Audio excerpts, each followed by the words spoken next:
listening to the Suave Lover podcast with your hosts, Benjamin Ritter and James Amaro.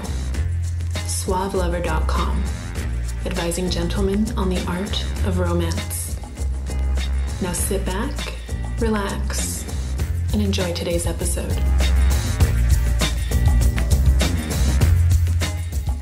Cunnilingus is not mainstream in American movies, is it? I don't remember many scenes. It's funny because this was supposed to be an issue that movies have been labeled NC-17 because they have scenes where a guy goes down on a girl. A lot of people have touted that as being negative towards repressing female sexuality. Sure. But I just remember seeing, what is it, Friends with Benefits? Yeah, is that the one? The hookup. Yeah, it's like the hookup or something, where he goes down on her and she instructs him on how to do it. Well, okay, the latest one is what's her name? Evan Rachel Wood. That's it. Evan Rachel Wood was really mad. She went on a tweet rampage. Right. What got us thinking about this is this movie with Sheila Boofy, that they had indicated that they give it an NC-17 rating if they left in the cunnilingus scene. So she got indignant. She goes, "This is the repression of women, and sex is beautiful," and I don't know. She's just sort of like on a tirade. How could a scene with people heads blowing up or murder be accepted, etc.? And that's the comparison she was making. How is it okay that we have violence, but we're not accepting of sex? And the thing that I would like to call your attention to, you live in America. America is not a logical, non-contradictory bundle of enlightenment. In God we trust. God we trust. In God we fear. In God we get neurotic about pussy. I mean, we are a fucked up, neurotic place. And this is very important, I think, for guys to have this moment of awakening. And I don't know if it's going to happen as you're a younger guy or an older guy, whatever. You come into this moment, it's like, man, we should just all be cool and we should be okay with sexuality. Women should approach men. Yes, it should be that way. Guess what? It's not. And it won't be. In your lifetime, get over it. In America. It's and probably most of the world, but yes, certainly in America. The least of our concerns in America, trying to liberate women sexually. We have a reason that sexuality is bundled and bracketed and repressed, and there's a purpose for sex being in the media, specifically in the most capitalist institution that has ever existed on the history of the planet, ever anywhere in America, and it is to sell things. If women's sexuality did not sell things, we wouldn't care. It'd be in the same realm of concern as people in Saudi Arabia trying to keep women all covered up and try to hide it out of mind, but we don't. We want to titillate ourselves collectively and sell each other beer and cars by showcasing titties, but as soon as it starts to cross a certain line, which at this moment is cunnilingus, as soon as it crosses a certain line, that's a little much. Whoa. It's okay if we can have Hooters girls running around half naked selling chicken wings, but we have a line. It's okay to objectify women to sell, but it's not okay to objectify women's pleasure to sell. You've got to understand that there is an internal logic to this. What would you say about like the Vidal Sassoon commercials? The ones where they're in a shower and they're basically having an orgasm while they wash their hair? Because hair products are so orgasmic. Well, it's okay to tease and titillate and get close to the idea, but it's hard to be very explicit about it. And, well, we're neurotic about being explicit about it. NC-17, everyone's afraid that that something's going to go a little too far, and we still have these lines. You can make a joke about the O-face, but you can actually show the O-face. Or the O process. In porn, you can. Porn has gotten incredibly explicit because porn sells porn. Porn sells itself. It's sort of self-advertising. But in other media, naked women and women's sexuality is used to sell products to men or to women. And the Vidal Sassoon one is not selling to men, obviously. It's representing, but not actually showing, representing female pleasure. But it's not actually showing an orgasm in a shower or whatever it is. It's showing this product is so fucking good. You see full frontal nudity on Showtime and HBO all the time, right? Female nudity there has become pervasive. In fact, the latest critique is that HBO doesn't show enough dick. And so there's a whole group of women online who are saying, give us the D. We see Game of Thrones has a lot of naked people running around all the time. True. And how is it that Game of Thrones from 1400 years ago, everyone was shaved? I keep forgetting about True Blood. Sure. Game of Thrones, complete nudity, sex. You don't see penis. Basic cable will show a lot of violence and gratuitous sex. And there is an internal logic to it. It is, women's sexuality is still part of selling products. And as long as it can sell products and we don't cross the line to the point where we're going to get a boycott, we'll show as much female sexuality as it takes to sell the product. If you just get that's what's going on. Media is not saying, let's liberate female sexuality from the male patriarchy. That is not what media is saying collectively. Yeah, and so what was her name again from the movie that was tweeting about... Was it Evan Rachel Wood? So Evan Rachel Wood was saying, hey, why are they repressing women? Well, media isn't supposed to repress or promote female sexuality. They're supposed to sell. Let's say in Europe, you said page 3 women. Is that what they're called? That's page 3 girls. Page 3 girls. In the UK, right. Are in the Sun allowed. Or something. Basically, it means turn to page 3 and your models are topless. Yep. It's not a big deal. They're glamour models. They're not considered pornographic. That's right. But in America, that's called softcore porn. That's right. The expectations. Expectations for media. That's right. That's what sells it. That's what doesn't sell. You can get away with a lot if you're in a different country. You can get away with a lot if you have a different name on your movie. Like, let's say American Pie. Right. They're selling to college students.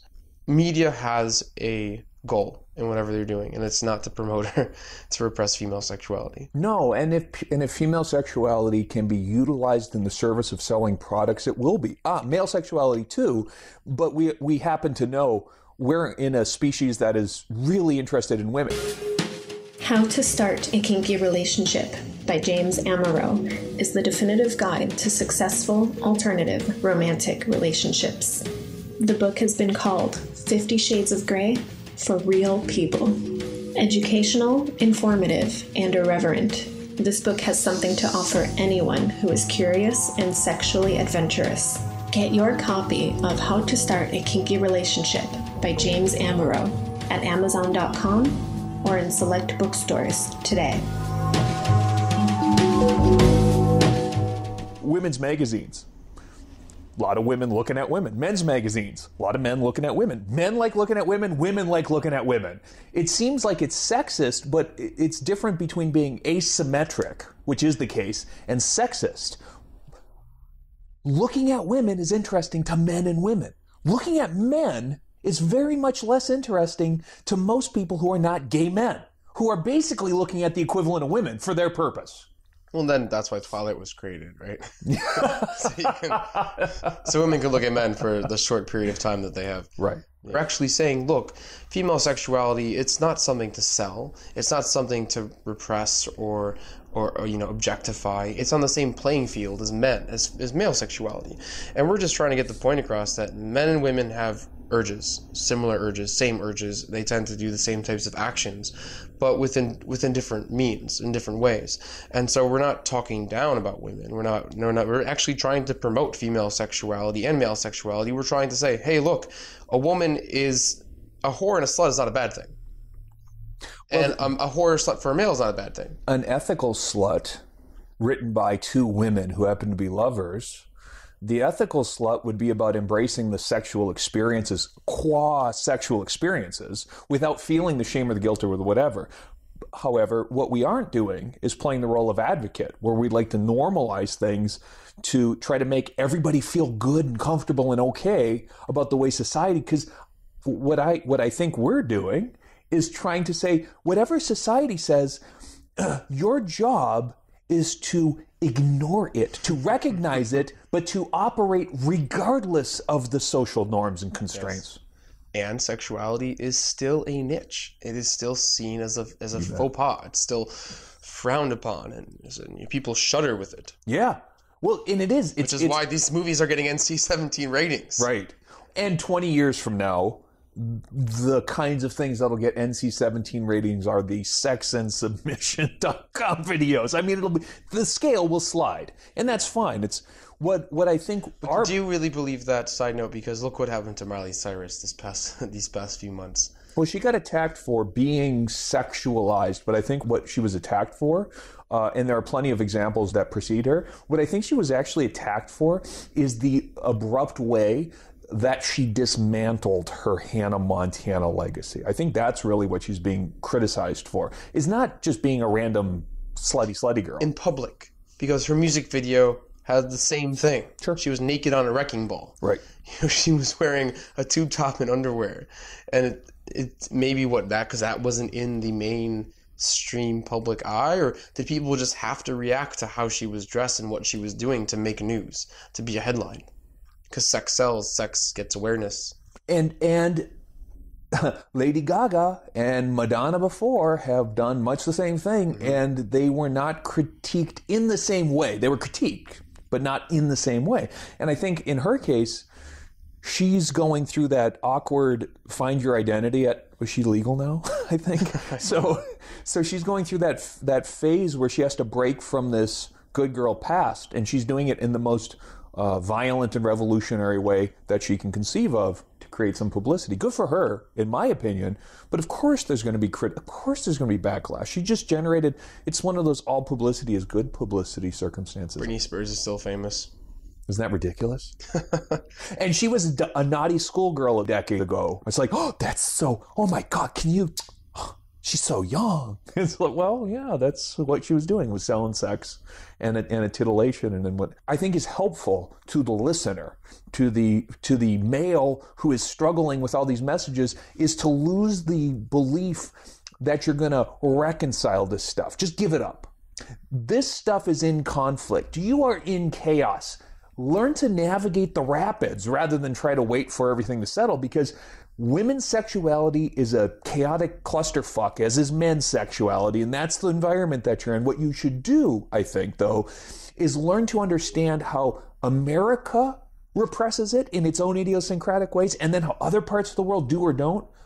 I can give you some examples where because I've been to Japan and I'm familiar with that kind. I married a Japanese woman, so I know a little bit about that. And they're very okay with their sexuality as long as you don't talk about it. That's why they have love hotels. Yes, they're beautifully maintained love hotels and everything. Sex is okay. You just are not explicit. You just learn to be tactful. Whereas the Europeans, I got to imagine, are fucking laughing at us. Why are you so hung up about a pussy? Right? I mean, you got dicks and pussies. That's how you people were equipped. Why are you weird about it?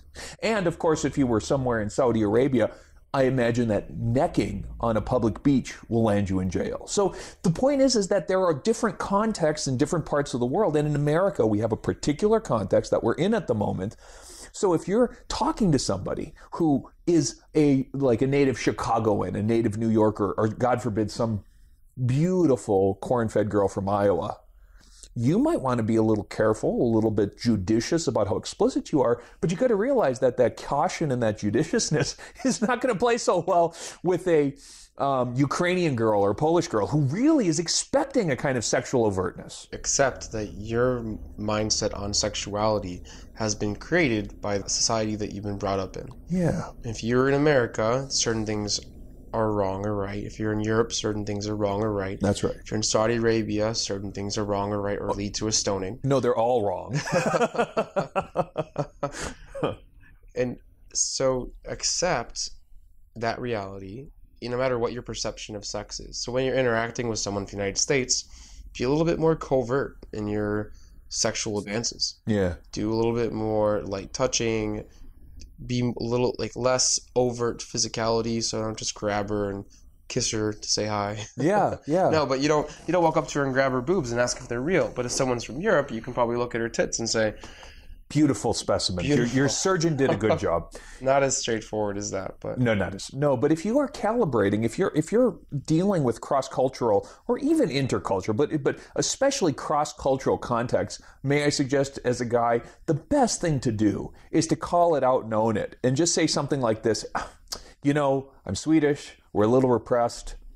Okay, or As a Midwesterner, I got to tell you, as much as I want to get in your pants, you're not going to find that out until the third date. I mean, if you can just own it and sort of be light about the fact that you are either being sexual and playful because it's just another flirt, recognize that there is this context, this cultural expectation where we don't get too frank and explicit early on, which is part of what we, I think, are doing is encouraging guys and women, but encouraging people to be a little more maybe direct or maybe forthright, certainly not hiding their sexual intentions. I think that's the point.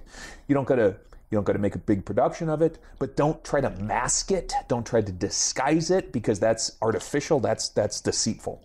And then figure out what is congruent with you, because if you happen not to be comfortable talking about sex or expressing yourself sexually as a guy, you can just sort of chalk that up to your upbringing. I was always raised to hold doors for women and be real nice, even if I have dirty thoughts about them. And just know that that's how you are, because I think it'll make you more congruent. But also, right and wrong are just figments of our imagination and our upbringing, especially when it comes to sexuality. The person that thinks they're going to go blind if they masturbate, right, is because that's what they were told when they were brought up. Well, it's also why I wear glasses. But you can't go up to a girl from the South who thinks you need to be married to have sex and argue with her that she can have sex on the first date. Because you just have to accept the people that you're talking to, because there's so many people out there, and see, you also are not only calibrating for your own personal beliefs, but also the person you're speaking with and accepting them. They may change and grow in their own right, but you're not going to be able to do that. You should accept people for what they believe in, and it may create some interesting conversation. But someone's sexual beliefs are their own sexual beliefs. The Essentials by Benjamin Ritter is your concise manual for life improvement and success with women. The Essentials has been called a straight-to-the-point lesson in the lost art of being a man. Packed with insights, this book will transform the way you think about dating and relationships. Get your copy of The Essentials by Benjamin Ritter at Amazon.com or in select bookstores today. You can still flirt about sexuality. Oh, you're a Southern belle. I bet you don't put out on the first date. I hate that about Southern girls. And you be playful about it. It doesn't mean that she's not going to put out on the first date. Right, but it's right. You're calling out sort of a convention or a cultural stereotype and making light of it, which, by the way, I think diffuses it quite dramatically. Look, some people are going to be offended, but you can take the most open-minded girl, say the wrong thing to her. She's going to be offended anyway. I mean, sometimes you just piss people off. You also see this with men. Usually if you have a girl go up to a guy, as much as the guys in America are supposed to be wham bam, thank you ma'am, and she'll go up to him and say, take me home right now. I want to go home. I want to fuck you tonight. Guys would just go, huh? Shut down. That can't be right. Right. No way. And I've had men talk to me. I had a conversation this past weekend. Yeah. This girl came on to him, jumped on him, and basically was, let's do this. And we were in a public place, and he just said, whoa, what's going on? Who are you? Well, no, this isn't right. There's people watching. Where if you ask any guy over a beer at a bar, what would you do if a girl just jumped on you right here and just wanted to take you to the back and have sex with you? Would you do it? Sure, of course. Yeah, because they're guys, right? The claim theory is, oh yeah, I'd be on that. Of course, but right. Then obviously you're not in congruence with your own level of sexuality and how you perceive sex. You shouldn't give in to the whatever perception of sexuality is in the mainstream. Right. If it's men fucking anything that moves, or women are supposed to walk around with chastity belts into their marriage. You should accept your level of sexuality for what it is and be congruent with it. And that may take a little bit of introspection. It may take a little bit of listening to us and not being such a prude. But yeah. But it really is gonna be, you have to be congruent with what you do, or else you're just gonna feel guilty and regret and never really mature in your own right. The mainstream representation of sexuality serves a purpose. It creates norms and establishes taboos against which we can transgress. And that's why I bought these pants. Because there was a naked girl walking around with these pants in a commercial. Didn't know what the pants were for. I had no idea, but naked girl was holding them. I expected a girl to be naked in my house walking around with them all day, but it didn't happen. It didn't happen. That's a bummer. What are with those commercials? It's just like flashes of women's cleavage, and then it's like Budweiser. I do believe every time I drink a beer that women imagine that I am more attractive. You'll be in an episode of Girls Gone Wild immediately.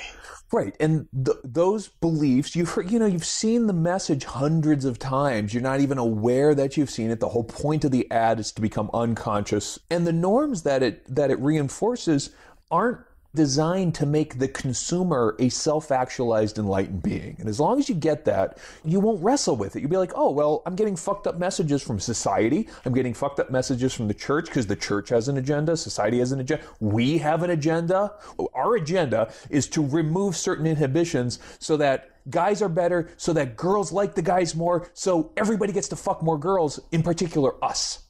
I mean, there's an agenda to this too.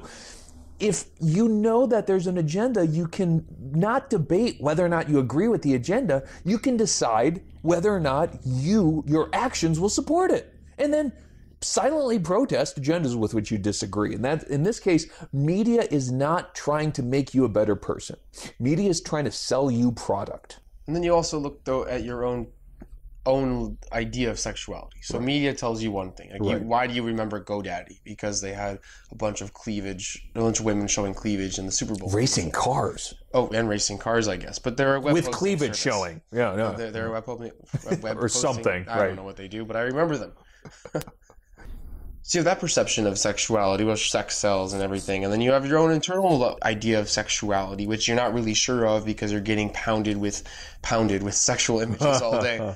On one end, you're like, cheating is wrong. Cheating is horrible, right? Which is a very precise moral statement. Right or wrong, it's a very specific and precise moral statement. Cheating is wrong that you can operationalize.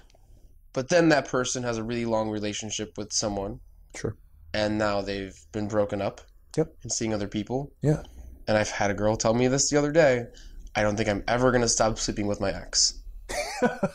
And she's cheating on a lot of people she's seeing. Yeah. A lot. Her perception of cheating is still wrong in her mind. She's created a way that it's okay in her mind as well. Right. And so this again lends to the idea that sexuality is so flexible depending on your life experiences, right, and what's getting thrown at you through the media and through your own experience, through your own perceptions. Well, this is where a lot of cognitive dissonance will kick in. The mismatch between what you believe and what else you believe as they kick around in your head. That's what will create this cognitive dissonance idea. Potent psychological concept is the idea of espoused theory versus theory in use. And we have a lot of these differences a lot of the time. In other words, I say this is what I will do, this is how I predict I'll behave, or this is what I predict I'll believe, or what I claim to believe, and then that's the espoused theory, what you claim. And then what you actually do very often mismatches because we don't know ourselves, because we didn't bother to figure it out, because we believe that we should do certain things. Herein is this whole Joe Jonas, I believe, is the one who had a promise ring, and he was struggling with the fact that the promise ring is chastity until marriage. So he's wearing this promise ring, and he had temptation because he had groupies and whatever. It's like, well, no shit. Because you can put a promise ring on to say, I so value the idea of no sex before marriage, which is something you probably value, but because you act as a vegetarian doesn't make you any less as a human an omnivore. It doesn't mean bacon will suddenly not smell good. It means you made a choice, and it will take a lot of work to override your urges. And what we're saying is, very rarely is your urge a problem. It's acting on it in a way that's detrimental to you. That's a problem. But very rarely is your urge a problem. Second of all, your urges are often incredibly misaligned because you're trying to please people or maintain some social norm that's the bullshit norm of no cheating, because you've formed this idea of cheating as a shitty idea that somehow you fucking someone is going to cause someone else damage, going to hurt them, you're taking something from them. For example, the rating systems thinking that people in a movie theater being uncomfortable watching two women go down on each other. Uncomfortable to the point where they cause a riot. They lose movie sales. Right. Everything, your urges and what you believe yourself, all this leads back to just knowing thyself. Right. Knowing what you're okay with and what you can do. And how do people figure out what they're okay with? Hopefully get some fucking experience in their lives. Well, let's say someone acts out and they get an urge and they cheat. Yeah. And then they feel guilty about it, or someone finds out, because usually they do. They break up, they have this consequence, they think cheating is wrong, but are they more likely to cheat again because of that experience? I say yes, because they've done it before and they've broken that limitation within their self. Sure. I also think that when you experience something, you're more likely to do it again unless you really disliked it. Okay, well, that's interesting. Being afraid of the consequences of something you don't know and being aware of the consequences of something you've had the experience of are totally different. And a lot of the time, we live in the fear of unknown consequences. A lot of the time, we're afraid because something bad could happen, but we don't actually know what that bad thing is. It's just this vague sense that something bad could happen. We're very bad at predicting. Holy buckets, I've said this bad. a million times. Yeah. We're very bad at predicting the negative consequences to an action. That's right. And we're very bad at predicting how happy we're going to be when we achieve something we've been dreaming of. And how freeing it is to let go of fears. So you're afraid something bad's going to happen. What are you so afraid of? This goes to approach anxiety. The quickest way to desensitize a guy who has approach anxiety is to have him hit on a couple hundred girls and find out that none of them are going to shoot him, right? And then he loses the fear of the consequence, even if he has this intrinsic anxiousness, which is more actually excitement usually than it is fear. But you don't know that because you don't know yourself because you're afraid of what you don't know. It's the not knowing that makes you all fuckered up. Who's going to R-rated movies? 13-year-olds? I know. Right? I know, right? Adults. Right. And if adult has not gone down on a girl to give her pleasure, then he should be watching a movie where someone goes down on a girl and gives her pleasure. Right. Oh, what's that? I've never done that before. Never occurred to me. Never occurred to me. Maybe I should do that to my wife. Yeah. Divorce rate decreases dramatically. Women are having orgasms. The patriarchy doesn't want to give up control of women's, and I mean this, by the way, collectively. To say the patriarchy doesn't mean that there's this monolith mind planning this stuff out. It's that it's ecologically reinforcing. When you have a patriarchy, it's going to sustain itself. The patriarchy isn't going to suddenly give up the ability to control female sexuality. There's a real benefit in being able to manage and maintain female sexuality as this repressive thing. Now, you can decide how much you want to engage in the patriarchal norms and how much you want to ignore them. I think it's pretty split now. It's getting to 50-50. It's getting to the point where gay marriage is no big deal because it's not a big deal. Not because people are afraid of the consequence. What was going to happen? Oh my God, the gays were going to marry and then the world would fall apart. You know, they were blaming the passing of the bill the tornadoes. that's yeah. Like, are you kidding me? As much as we say you have to be comfortable with your level of sexuality, do a little bit of introspection to figure out what that is, so you're not getting influenced by media or the way that you were brought up. If you're in a relationship and your sexuality is smothered or repressed in any way, shape, or form, you are missing out on a lot. Yeah. Male and female. If you are in a safe, trusting relationship, you should be exploring your sexuality. You should be pleasing each other as much as possible. The days of the separate beds are gone. If they were ever there. You can almost always trade up your own current set of ideas for a better set of ideas. The better you understand them and the better you accept them, and you let go of the ones that aren't productive, right? The belief that sex is dirty, the belief that sex should happen after the dinner and movie. By the way, fuck before you go out for dinner, right? The belief that while going out to dinner? While going out. The belief that she doesn't like sex. For a long time, I believed girls just weren't that into sex. I would like to think I wasn't merely a bad lover. That might have been part of it. I was certainly not proficient. But I got the impression that girls just weren't that into sex. Holy shit, am I wrong? Even though you should explore your sexuality, also be congruent with your sexuality. Yeah. Take it to its limit. And when you get there, go beyond it. Find out you don't like it, you're sure as hell can go back down.